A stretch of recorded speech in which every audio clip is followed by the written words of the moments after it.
इस particular video में ये डिस्कस करेंगे कि प्रीलिम्स की स्ट्रेटजी इन्वायरमेंट के पर्सपेक्टिव में क्या होनी चाहिए।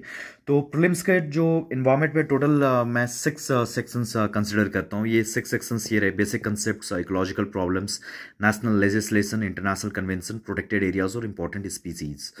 तो जो फर्स्ट है, जो बेसिक कंसेप्ट, उसमें ये सब आपको क्लियर होना चाहिए कि नीस क्या होता है, इकोटोन क्या होता है, पिरामिड क्या होता है, इकोसिस्टम क्या होता है। तो इससे रिलेटेड कभी कभी सवाल आ जाते हैं, और कोई भी आप बुक पढ़े या कोचिंग पढ़े हैं तो आपका बेसिक ये कवर हो गया होगा, तो इसमें माथापच्ची करने की कोई जरूरत नहीं है।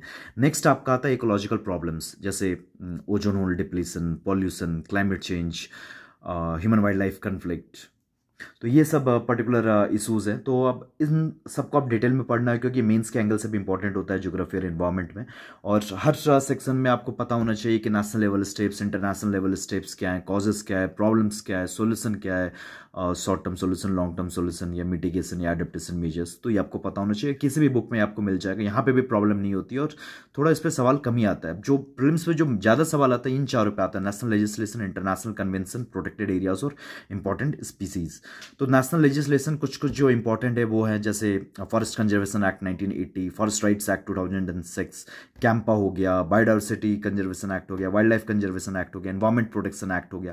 तो ये सब लेजिस्लेशन आपको डिटेल में पता होनी चाहिए कि किस ईयर आया था, मेन फीचर्स इसमें क्या है, इनमें हर लॉज के तहत कौन कौन से रूल्स बने हैं।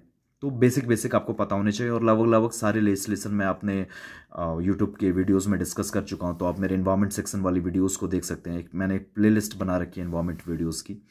और तो अब वहाँ से आपका नेशनल लेजिस्लेशन काफ़ी अच्छे से कवर हो जाएगा, क्योंकि पहला दो बेसिक कंसेप्ट और इकोलॉजिकल प्रॉब्लम प्रीलिम्स के पर्सपेक्टिव से ज़्यादा प्रॉब्लम होती नहीं है। नेशनल लेजिस्लेशन को मैंने डिटेल में कवर कर रखा है। अब फोर्थ आता है इंटरनेशनल कन्वेंशन। अब इसमें दो पार्ट हो जाता है। एक होता है कि जो बेसिक्स है, कि अब स्टॉकहोम कन्वेंशन है, बेसिल कन्वेंशन है, स्टॉकहोम कन्वेंशन पीओपीज का है, बेसिल कन्वेंशन वेस्ट का है, और भी जैसे साइट्स हो गया, और फिर सीएमएस हो गया। तो ये सब बेसिक हैं, तो ये आपको संकर में भी मिल जाएगा। और इनफैक्ट जो बेसिक से जो इंटरनेशनल कन्वेंशन है उससे रिलेटेड मैंने क्रिस्प एक वीडियो भी बनाया, तो वो भी आप देख सकते हैं। लेकिन अब जो यूपीएससी जनरली पूछती है कि ऐसे कन्वेंशन के बारे में पूछेगी तो जो आपको बिल्कुल भी नहीं कभी सुने होंगे, तो वैसे सवाल को टैकल करने के लिए डेफिनेटली एक मैं स्मार्ट गेसवर की वीडियो भी बनाऊंगा प्रीलिम्स रेस्पेक्ट में, तो आप डेफिनेटली उसको देख सकते हैं, तो ज़्यादा बेटर आइडिया आएगा, क्योंकि जब सवाल के साथ में समझाऊंगा तो आप बेटर समझ पाएंगे। और नेक्स्ट आता है प्रोटेक्टेड एरियाज। प्रोटेक्टेड एरियाज में tiger reserves, national park, biosphere reserves काफ़ी इंपॉर्टेंट है। तो टाइगर रिजर्व से रिलेटेड और बायोस्फीयर रिजर्व से रिलेटेड मैंने ऑलरेडी वीडियो बना रखी है, तो मेरे यूट्यूब चैनल पे वो आप देख सकते हैं। और नेशनल पार्क से रिलेटेड वीडियो मिसिंग है, क्योंकि काफ़ी डिफिकल्ट है, लंबा है बनाना। लेकिन जो कुछ अच्छी वीडियोज़ होंगी रामसर साइट्स या फिर नेशनल पार्क से रिलेटेड, तो मैं अपने टेलीग्राम चैनल पे उसको डेफिनेटली डाल दूंगा, उसका लिंक डाल दूंगा। तो आप डेफिनेटली मेरा टेलीग्राम चैनल फॉलो कर सकते हैं, तो उसमें ये प्रोटेक्टेड एरियाज़ की जो अच्छी वीडियोस होगी, या इनफैक्ट प्रीलिम्स रिलेटेड भी जो अच्छी वीडियोस है उसको मैं टैग करता रहूँगा, तो डेफिनेटली वो आपके लिए बेनिफिशियल ही होगा।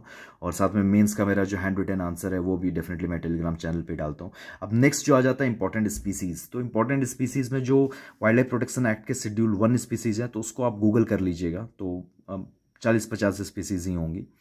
और उसके अलावा अगर आप देखेंगे तो जो क्रिटिकली इंडेंजर्ड और जो वल्नरेबल स्पीसीज़ है, तो आप उसको भी देख लीजिएगा, तो उससे भी आपको काफ़ी बेनिफिट मिल जाएगा। और साथ में जो प्रीवियस ईयर जो यूपीएससी ने पूछ रखा है जो भी स्पीसीज़, उसको भी आप देख लीजिएगा। ये 3 देख लेंगे जो प्रीवियस ईयर में आ रखा है, जो क्रिटिकली इंडेंजर्ड या वल्नरेबल है, या फिर उसके अलावा जो शेड्यूल 1 में है वाइल्ड लाइफ प्रोटेक्शन एक्ट के। इतनी ये स्पीसीज़ कर लेंगे, that will be more than enough. तो ये सब स्पीसीज़ को आप गूगल सर्च कर सकते हैं। तो ये सब सोर्सेस रहे।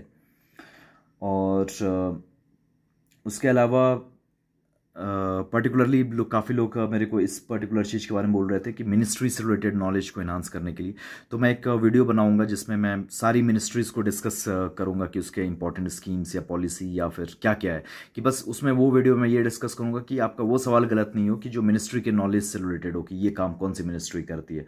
तो इंडिया एयरबुक से वो पर्टिकुलर मैं डिस्कस करूंगा। तो इंडिया एयरबुक पढ़ना नहीं है, लेकिन ऊपर ऊपर से देखना है कि हाँ ये काम ये मिनिस्ट्री करती है, तो वो एक पर्टिकुलर वीडियो में मैं डालूंगा।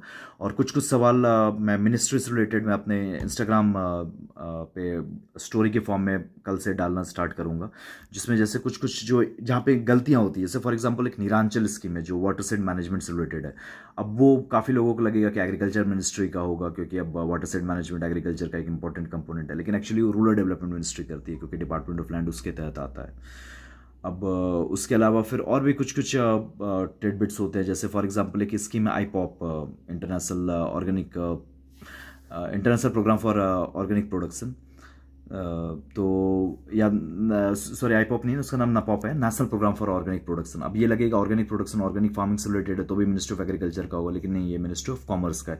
तो ऐसे ऐसे फैक्चुअल एरर्स जो जहाँ पे आपको फंसाया जाता है, ये सवाल ऑलरेडी पूछा जा चुका है नपॉप का, national programme on organic production. तो वैसे वैसे जो टिडबिट्स होंगे कि ये पर्टिकुलर स्कीम या ये पर्टिकुलर जो पॉलिसी है किस मिनिस्ट्री से एसोसिएटेड है, तो वैसे सवाल जहाँ पे आप गलती करें तो वैसे ही सवाल मैं अपने इंस्टाग्राम के स्टोरी में डालूंगा, तो you can definitely also follow that.